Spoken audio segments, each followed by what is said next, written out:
창세기 말씀을 저희가 계속 나누고 있습니다.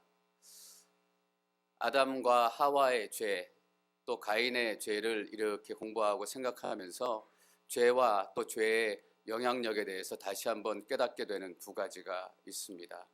죄와 죄의 영향력, 깨닫게 되는 첫 번째는 죄는 정말 무섭다라는 것입니다. 죄의 영향력은 정말로 끔찍하다라는 것이에요. 죄가 아담과 하와의 관계를 깨뜨려서 부부의 관계에 금이 가게 만들고 형제들끼리 다투게 하고 가정을 흔들기 시작하는 그런 일들뿐만 아니라 하나님의 형상으로 지어진 그 동생을 죽이는, 사람을 죽이는 살인이 나타나기 시작했다라는 것입니다. 죄가 깊어지면 깊어질수록 사람의 생명에 대해서, 또 사람의 생명이 귀중하고 하나님의 형상으로 지어졌다는 것에 대해서 사람들이 인정하지 않고, 죄가 깊어지면 깊어질수록 사람의 생명을 경시하는 풍토가 더 깊어지겠구나라는 것을 우리가 쉽게 생각해 볼 수 있습니다. 성경의 가장 첫 번째 기록된 죄가 살인이라는 것, 에덴에서 쫓겨나서 첫 번째 행한 범죄가 살인이라는 것이 저는 너무나 끔찍하고 두렵습니다. 정말 죄가 더 깊어지고 세상이 이대로 가다가는 정말 언젠가는 이 죄에 쩔어서 사람의 생명을 파리 목숨보다도 더 소중하게 여기지 않을 그런 시대가 올지도 모르겠다라는 생각을 하게 됩니다. 벌써 그런 일이 벌어지고 있잖아요. 돈 때문에 사람의 생명을 팔고, 돈 때문에 사람의 장기를 파내고, 죄가 너무나 두렵고 끔찍하다라는 사실을 저희가 꼭 잊지 말아야 할 것입니다. 그리고 두 번째 깨닫는 것은 죄의 전염 속도가 너무너무 빠르다라는 거예요. 중간 단계도 없고 중간에 거치는 것도 없고, 아담과 하와가 죄를 지고 쫓겨난 이후에 바로 그 다음 세대부터 그 죄의 영향력이 극명하게 나타나고 있다는 것입니다. 단계도 없어요. 선악과를 따먹고 하나님의 불순종하고 사기도 치고 다른 사람들을 속이고 뭐 이런 사건들, 중간 단계가 있는 것이 아니라 그냥 바로 사람의 생명을 죽이는, 얼마나 빨리 그 죄가 우리들 가운데 전염될 수 있는지 우리가 두려움을 가지고 생각을 해야 될 것 같습니다. 저는 천성적으로 좀 뭐든지 천천히 하는 편인 것 같아요. 제 아내는 조금 서둘러 하는 편이고, 그래서 그것 때문에 가끔씩 좀 다툴 때가 있어요. 좀 천천히 해도 괜찮을 것 같은데 빨래 내일 해도 되잖아요, 그죠? 설거지 내일 해도 되고. 근데 제 아내는 꼭 오늘 해야 되더라고요. 오늘 설거지 해야 되고. 지금 하셔야 되는데. 맞아요, 지금 해야 되는데. 그래서 여유 있게 일을 좀 처리하려고 하고 천천히 처리하려고 하는 그런 성향이 좀 있는데, 죄는 그렇지 않다라는 것을 깨닫게 되는 거예요. 죄는 지금의 문제이다. 바로 지금 끊어야 한다라는 거예요. 지금 끊지 않으면 죄의 영향력은 우리의 생각보다 훨씬 빠르고 신속하고 강력하게 우리의 삶을 뒤흔들고 우리의 삶을 완전히 폐허로 만들 수 있다라는 거예요. 우리의 삶의 패턴, 생각의 패턴이 어떤 것이든지 죄는 지금 결단하고 끊어야 하는 것입니다. 저는 이 말씀을 묵상하면서 내 안에 있는 죄가 지금 무엇인가, 지금 결단하고 끊지 않으면 나는 이 죄의 노예가 될 것이다 라는 긴장감을 갖게 되는 거예요. 전 여러분들이 저희 결단에 함께 동참했으면 좋겠어요. 내일부터 잘하지, 내일부터 잘하지. 죄는 그렇지 않다라니까요. 우리 공동체가 죄가 있다면 오늘 당장 끊어야 하는 거예요. 오늘 지나고 나면 그 죄 때문에 우리 공동체가 흔들릴 수 있어요. 죄는 그렇게 빠르기 때문에. 우리 안에 있는 죄들이 모두 끊어지게 하옵소서. 하나님, 이 시간 우리의 죄를 회개하며 나아갑니다. 우리의 공동체를 끊어 주시옵소서. 우리가 지금 결단하며 나아가야 하는 거예요. 죄가 얼마나 무서운가, 얼마나 빠른가. 온두라스 선교사님의 이야기가 제가 한번 생각이 났어요. 제가 콜롬비아 아울리치 갔다가 그 통역하러 오신 온두라스에서 선교하시는 한국 선교사님이 계신데, 본인이 온두라스에서 총을 맞은 얘기를 해주시는 거예요. 아내하고 이제 학교 사역을 하고 있는데, 아내하고 같이 학교에 출근하기 위해서 출근해서 가는데 오토바이에 괴한이 쫓아와가지고 계속 총을 쏘더라는 거예요. 도망가면 쫓아오고. 목사님, 선교사님과 그 아내를 겨냥하고 살해하려고 하는 거예요. 그래서 다리에 총을 맞고 이제는 죽었구나. 왜 죽음을 앞두면 그렇다고 했잖아요. 그 삶의 스토리들이 파노라마처럼 싹 스쳐 지나가는 것.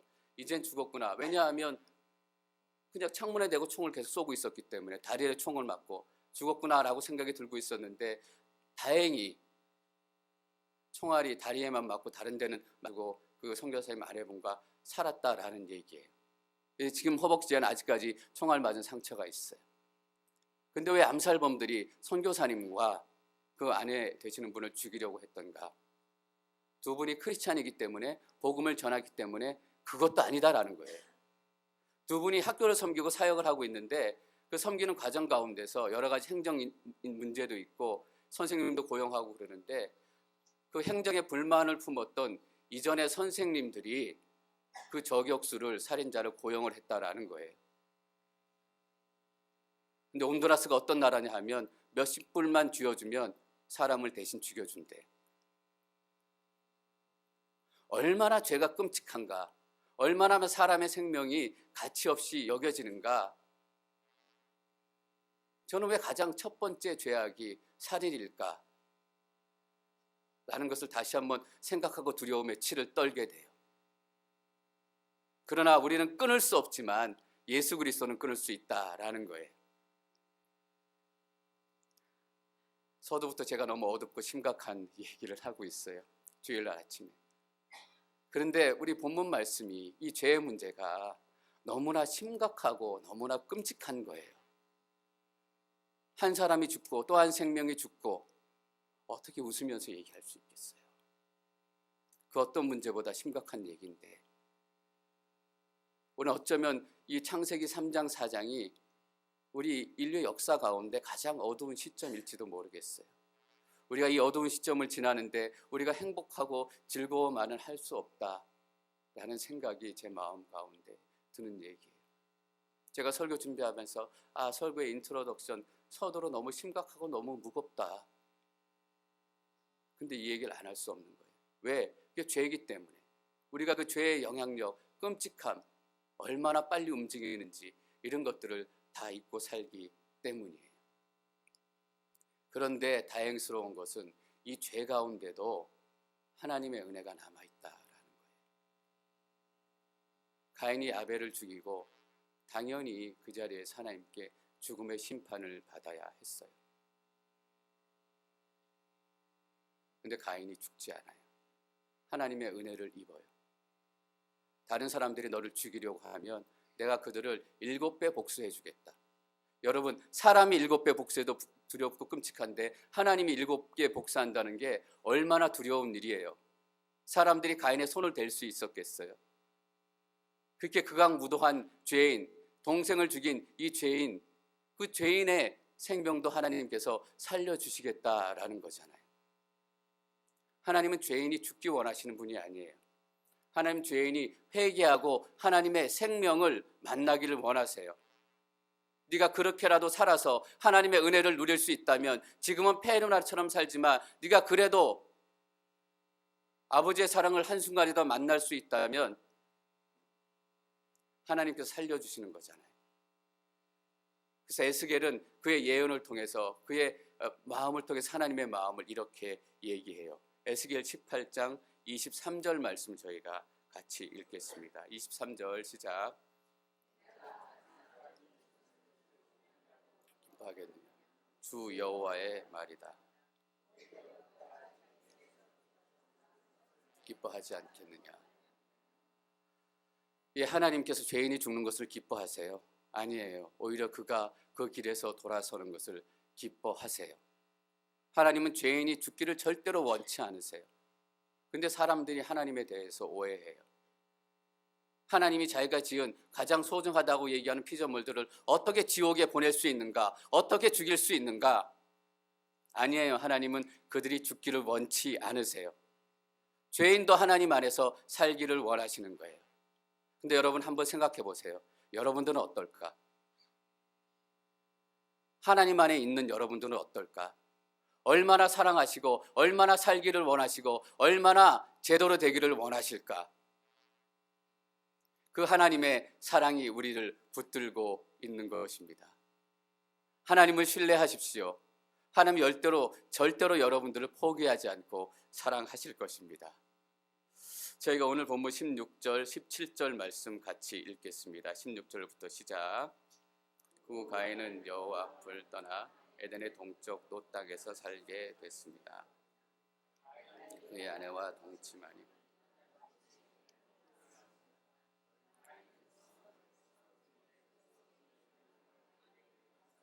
헨록이라고 지었습니다.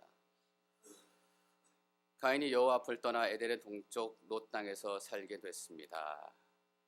그리고 가인은 성을 세웠는데 하나님께서 가인에게 주신 명령이 무엇인가요? 떠돌아다니며 살라라는 거였어요. 왜 떠돌아다니며 살라고 얘기하셨을까? 제가 생각한 건 떠돌아다니면서 죄를 지은 사람의 인생이 어떤 인생인지 더 많은 사람들에게 보여줘라, 그런 의미도 있으셨을 것 같아요. 하나님께서 가인에게 너는 정착하지 말고 떠돌아다니며 살라라고 얘기하셨는데 뭐예요? 지금으로 얘기하면 도시를 지은 거예요. 가인이 어떻게 생각한 거예요? 더 이상 떠돌아 살며 살지 않겠다, 더 이상 유랑하며 살지 않겠다라고 결정한 거예요. 그래서 성을 짓고 도시를 짓기로 결정했어요. 여러분, 성을 짓기 시작했다는 것, 도시를 짓기 시작했다는 것은 어떤 의미를 가지고 있어요? 사람들이 많이 늘기 시작했다는 거예요. 자기 편들이 급격히 늘기 시작했기 때문에 성을 지을 수 있고 도시를 지을 수 있는 거예요. 여러분, 사람이 많아지고 자기 편이 많아졌다는 건 뭐예요? 힘이 생기기 시작했다는 거예요. 하나님이 아니면 자기를 공격한 동생을 죽였기 때문에 복수로 자기를 죽일 사람들을 도망갈 수 없어서 힘이 없었기 때문에, 그러니까 하나님이 나를 지켜주시기를 기대하고 바랄 수밖에 없어요. 이미 아벨을 죽였을 때 하나님은 그 인생 가운데 떠나갔어요. 그런데 살기 위해서 할 수 없이 하나님 밑에 붙들러 있었던 거예요. 하나님이 표를 줘서 다른 사람이 나를 죽이지 못하도록 막아야 했기 때문에. 그런데 뭐예요? 사람들이 많고 자기 편이 많아지니까 그럴 필요가 없어요. 죽일 사람이 오면 그 사람들 내가 죽이고 복수하면 돼요. 내가 힘이 생기기 시작하니까 하나님의 도움이 필요가 없고, 힘이 생기기 시작하니까 더 이상 하나님을 의지할 필요가 없어지는 거예요. 그게 성도시의 시작이에요. 사업에 실패하면, 또 어떤 일에 실패하면 우리가 하나님 앞에 왁 마서 매달려요. 하나님 도와주시지 않으면 이 사업이, 이 비즈니스가 절대로 일어날 수 없어요. 하나님이 도와주시지 않으면 당장 내일 부도가 나서 돈을 빌려간 사람들이 찾아와가지고 나의 멱살을 잡고 나를 감옥에 보내고 두들겨 팰 거예요. 그래서 막 하나님 앞에 와서 매달려요. 그래서 어떻게 해서 은혜로 그 위기를 넘기게 되고, 사업이 다시 정상으로 오게 되고, 사업이 번창하게 되고, 그러면 교회를 잘 안 나오기 시작하잖아요. 요즘에 예배 잘 안 나오세요? 사업이 바빠서, 회사가 바빠서. 가인의 이야기만 아니라고 생각이 돼요. 우리 가운데 얼마나 교묘하게 가인의 습성들이 들어와 있는지. 가인이 아들을 낳고 에녹이라는 이름을 지었거든요. 에녹이라는 이름이 바치다 드리다라는 뜻이에요.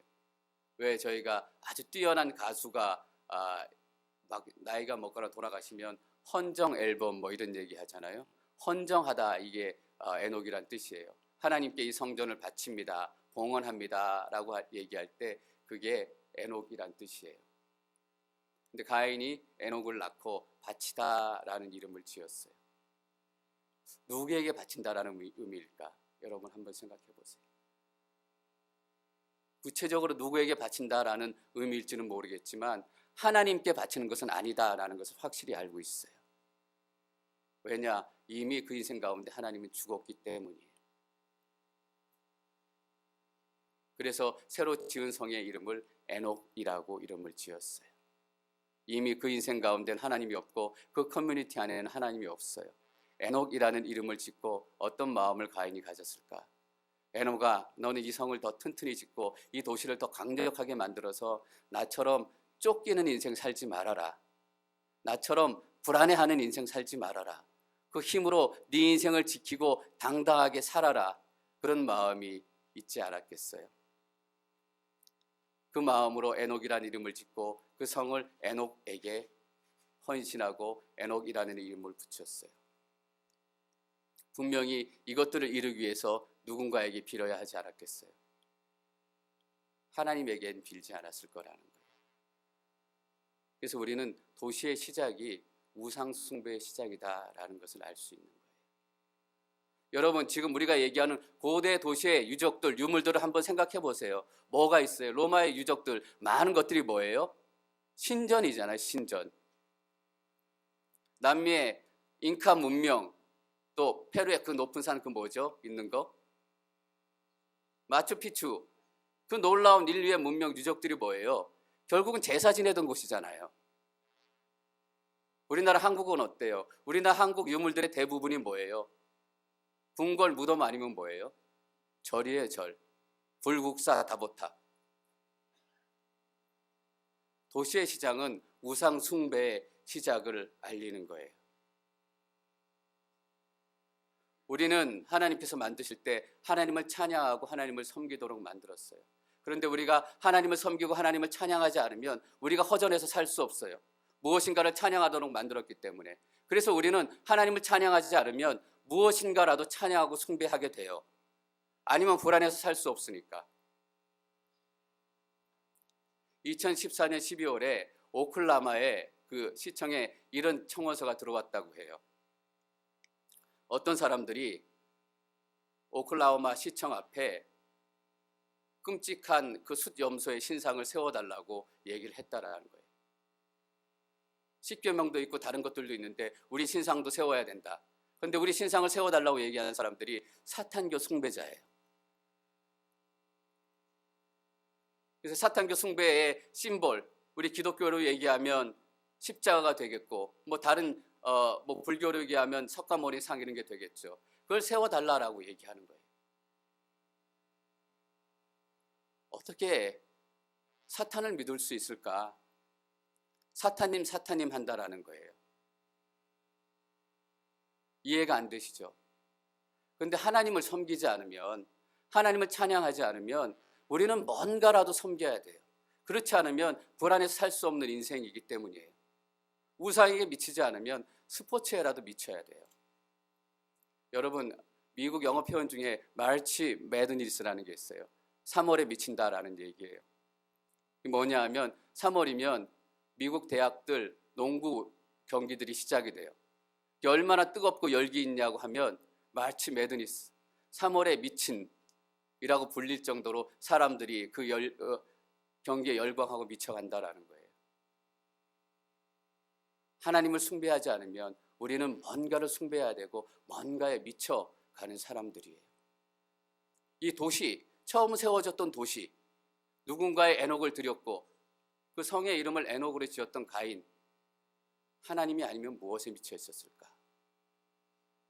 우상들이 세워져 가고 있었던 거예요. 그리고 에녹에게 늘 얘기했겠죠. 너는 힘을 가져야 한다. 너는 힘을 가져야 한다. 그리고 네 힘을 가지고 다스리고 지배하는 세상을 가져라라는 거예요.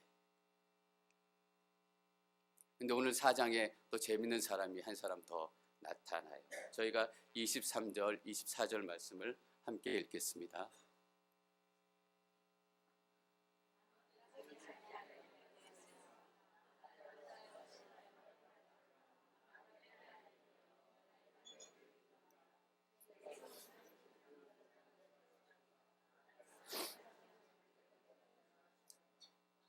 가인을 위한 복수가 7배라면 라멕을 위해서는 77배가 될 것이다. 4장에서 라멕은 가인과 만큼 우리가 주목하고 또 생각해봐야 될 중요한 사람이에요. 라멕은 가인의 계열에서 나온 아담의 7번째 자손이에요. 여러분 7이라는 의미를 잘 아시죠?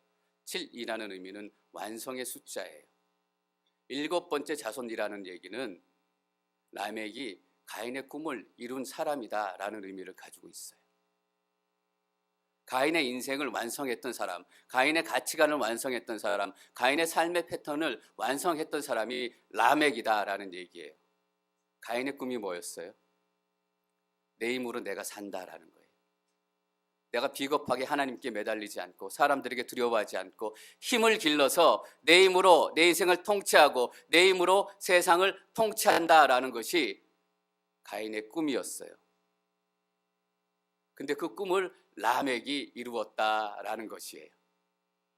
보세요. 오늘 23절에 라멕이 자기 아내들에게 말했습니다. 말했지만 따옴표로 되어 있잖아요. 노래하는 거 노래. 라멕이 신이 나가지고 노래하는 거예요. 의기양양해서. 아다여 실라여 내 말을 들으라. 아다가 첫 번째 부인이고 실라가 두 번째 부인이에요. 뭔가 잘못되기 시작하니까 하나님께서는 한 남자에게 한 여자만 주셨는데 일부 자체가 여기서 시작이 돼요. 아다여 실라여 내 말을 들어라. 라멕의 아내들이여 내 말에 귀 기울이라. 내가 내게 상처를 입힌 남자를 내가 죽였다. 내가 상하게 한 젊은이를 내가 죽였다.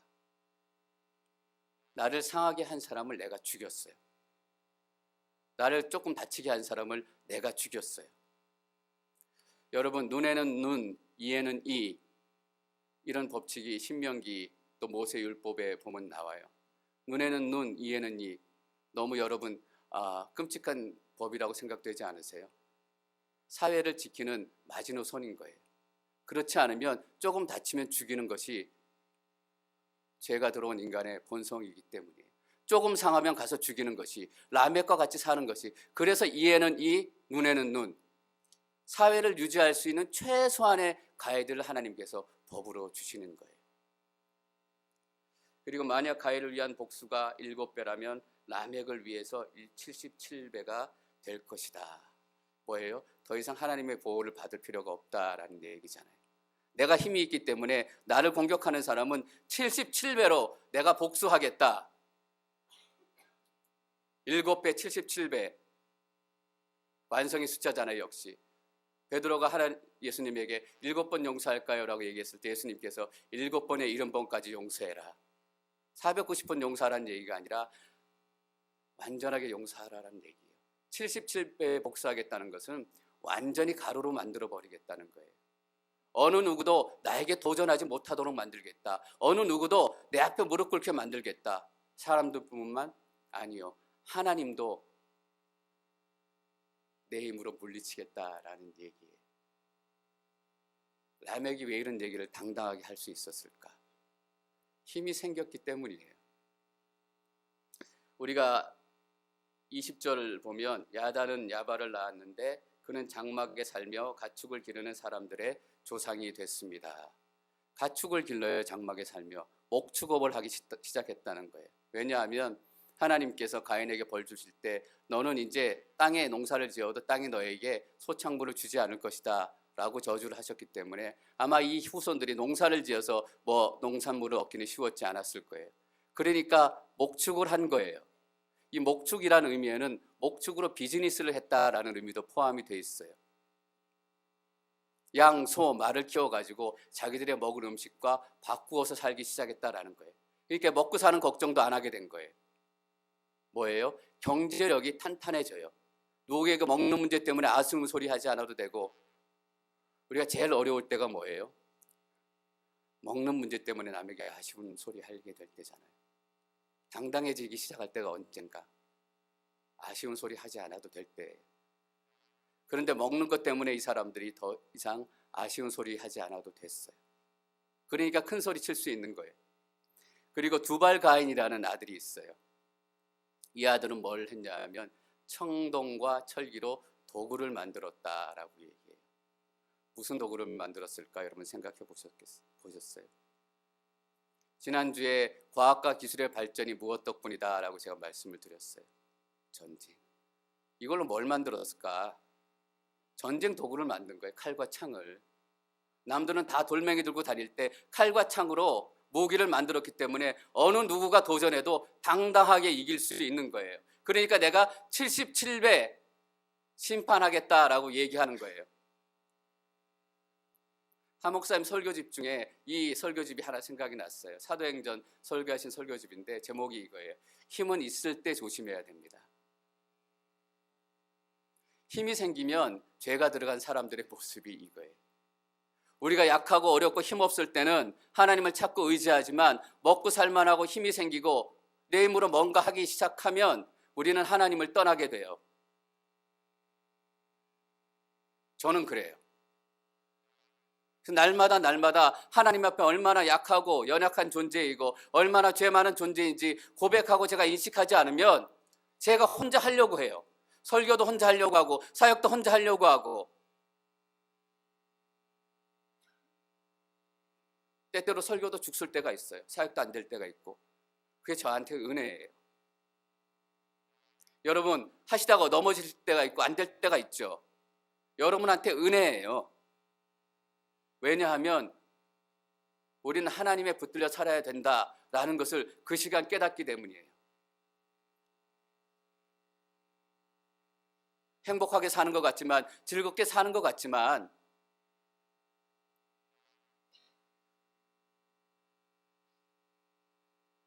유발 첫 번째 아들이 야발이고 두 번째 아들이 유발이에요. 근데 유발은 뭐의 조상이냐 하면 하프와 피리 음악의 조상이 됐어요. 예술의 조상이 됐어요. 예술의 기원은 뭐다? 인간을 기쁘게 하고 우상을 기쁘게 하는 것이다 라는 거예요. 유발이라는 이름 뜻 안에는 행복하다 즐겁다라는 의미가 들어있대요. 힘도 있고 먹고 살만하고 얼마나 행복하게 느껴졌겠어요. 라멕이 야, 내 세상이다. 내가 축복받은 인생이다. 이제 내 힘으로 다 할 수 있다. 만사 오케이.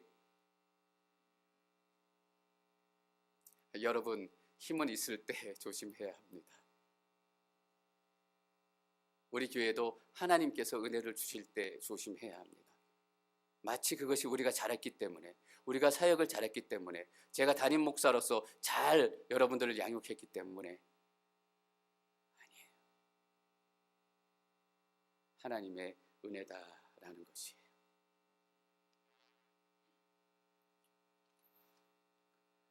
제가 25절, 26절 말씀을 같이 읽겠습니다. 25절, 26절 시작.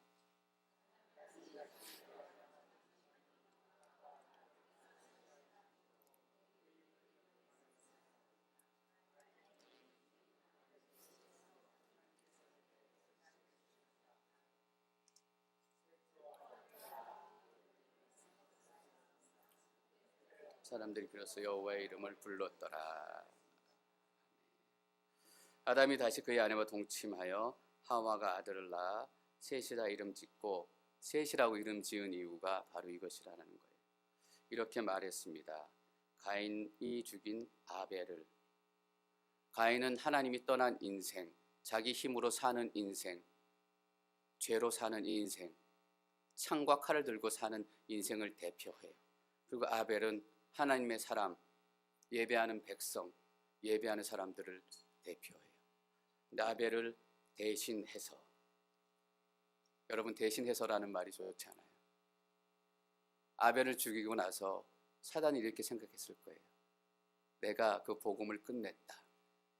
여자의 씨를 완전히 죽여서 이제 아벨을 죽였기 때문에 그 여자의 후손이 나의 머리를 밟는 일은 없을 것이다. 마치 예수님을 십자가에 매달아 놓고 십자가에서 예수님이 연약하고 처참하게 죽어가는 그 모습을 보면서 마치 자기가 다 승리한 것처럼 축제를 벌였을 그 사단이 여기서도 축제를 벌였을 거예요. 그런데 하나님이 대신해서, 하나님은 하나님의 계획을 다 이루실 때까지 절대로 스탑하지 않으신 분이십니다. 아벨이 죽으면 대신해서 셋을 우리들 가운데 약속의 자손으로 허락하시는 분이십니다. 여러분이 실패했기 때문에 여러분의 인생이 끝났다라고 생각하세요? 아니에요. 하나님은 대신해서 다른 시간들, 다른 공간들, 다른 사람들을 여러분 가운데 허락하실 거예요. 하나님은 계획을 이루시기 전까지 절대로 포기하지 않으세요. 그게 사단의 방해든 사람의 방해든 우리 안에 있는 상처의 방해든 하나님께서는 이루신다라는 것이에요. 저 교회 잘 나오던 우리의 자손들이, 자녀들이 사단의 게임에 빠져가지고 교회를 지금 나오지 않고 교회를 떠나가고 하나님을 떠나게 됐을 때 사단은 자기가 승리한 거라고 생각할 거예요. 아니에요. 하나님은 대신해서 또 다른 사람들을 보내고 또 다른 시간들을 보내고 또 다른 예배를 허락하셔서 그 자녀들의 예배를 회복시키실 거예요. 하와가 하나님의 그 약속의 말씀을 알았어요. 그래서 대신해서 다른 씨를 주셨다라고 얘기하는 거예요. 그리고 셋도 아들을 낳아서 그 이름을 에노스라고 했는데 독특한 표현이 들어가 있어요. 그때 사람들이 비로소 여호와의 이름을 부르기 시작했습니다. 문명도 번창하고 예술도 번창하고 군사력 경쟁력 탄탄히 갖춘 가인의 후손들이 놀라운 것들을 세워져 갈 때, 그러나 그들의 도덕적 영적인 수준은 계속 타락하고 있을 때 거기에 대안은 무엇인가? 왜 가인의 족보 밑에 이 셋이 아들을 낳고 에노스를 낳고 여호와의 이름을 불렀다라는 말을 붙였을까? 이에 죄의 사슬, 폭력의 사슬, 죽음의 사슬을 끊을 수 있는 것은 여호와의 이름을 부르는 것밖에 없다라는 거예요. 여러분, 죄를 없애기 위해서 법을 더 만들고 법을 더 강화하고 죄가 없어져요? 사람들이 착해져요? 중국에는 마약 밀매하면, 마약을 다루면 사형이에요. 근데 마약 밀매가 줄지 않고 더 늘어나요. 그게 뭐 대단한 거라고.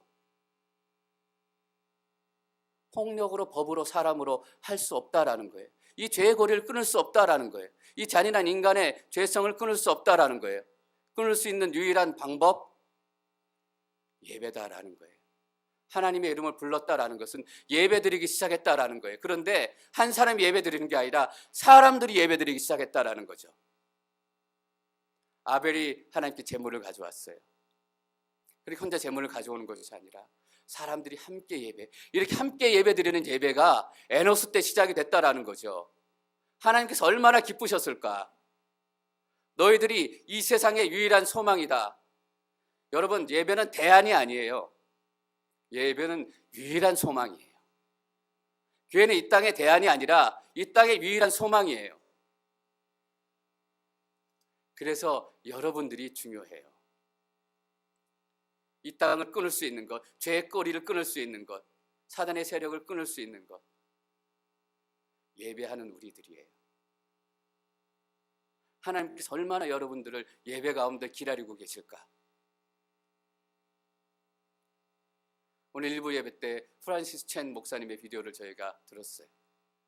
그 목사님이 이렇게 얘기하는 거예요. 여러분, 예수님이, 그 영광의 계시록에 나타난 예수님이 이 시간 이 앞에 와 있다라고 생각해 보십시오.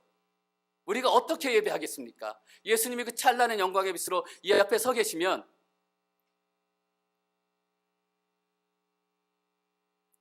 예배를 기다리시는 거예요. 그때야 비로소 사람들이 하나님의 이름을 부르기 시작했습니다. 교회는 대안이 아니라 유일한 소망이고, 예배는 대안이 아니라 유일한 소망이며, 말씀은 대안이 아니라 유일한 능력이 되는 거예요. 어떤 분이 이런 글을 남겼어요. 교도소에 가면 그 죄수들이 변화되기 위해서, 또 변화를 기대해서 죄수들한테 성경을 많이 읽으라고 권면하고 권한다라는 거예요. 왜냐하면 성경을 읽고 그들이 변하는 모습을 보게 되니까 성경을 읽으면 이들의 삶이 좀 바뀌고 교화되겠다. 교도소에서는 성경을 읽기를 권한다라는 거예요. 근데 어떤 분이 어떤 글을 남겼냐면, 학교에서 성경을 읽게 한다면 그들의 인생이 형무소에서 끝나지 않게 될 것이다 라는 거예요. 예배는 시작이에요. 말씀은 시작이에요. 우리가 먼저 말씀을 읽을 수 있다면, 먼저 예배할 수 있다면, 그래서 우리에게 소망이 있는 거예요. 저희가 계시록 21장 2절 말씀을 함께 읽도록 하겠습니다. 계시록 21장 2절 시작. 하나님께로 자기 화장한 신부처럼 준비돼 내려오는 것을 보았습니다. 인류의 첫 번째 도성, 인류의 첫 번째 도시는 가인에 의해서 세워졌습니다. 세워진 목적은 구구절절히 설명하지 않아도 하나님께 반역하기 위한 것이었습니다. 여러분, 도시 문화가 왜 이렇게 더럽다고 생각하세요? 도시 문화가 왜 이렇게 추하다고 생각하세요? 시작이 그랬기 때문이에요. 그래도 이만큼 유지할 수 있는 것, 도시 안에 교회가 세워질 수 있는 것, 가인을 죽이지 않고 그래도 살리셨던 것처럼 이 더러운 도시 안에, 죄 많은 도시 안에 하나님의 은혜가 아직 머물고 있다라는 거예요. 첫 번째 도시, 첫 번째 도성은 죄로 인해 세워졌지만 우리 이 땅 가운데 마지막 도성은 어떻게 세워져요? 하늘에서부터 내려오는 거예요. 우리의 죄 많은 사람들의 손에 의해서 지어진 도성시가 아니라 새하늘과 새 땅이 내려올 때 새 예루살렘, 마지막 도성이 이 땅 가운데 임하게 되는 거예요. 이게 하나님의 복음의 계획이에요. 이 복음의 계획을 이루시기 위해서 우리가 지금 이 시간 예배하고 찬양하고 하나님의 복음을 증거하고 살아가야 하는 것이에요.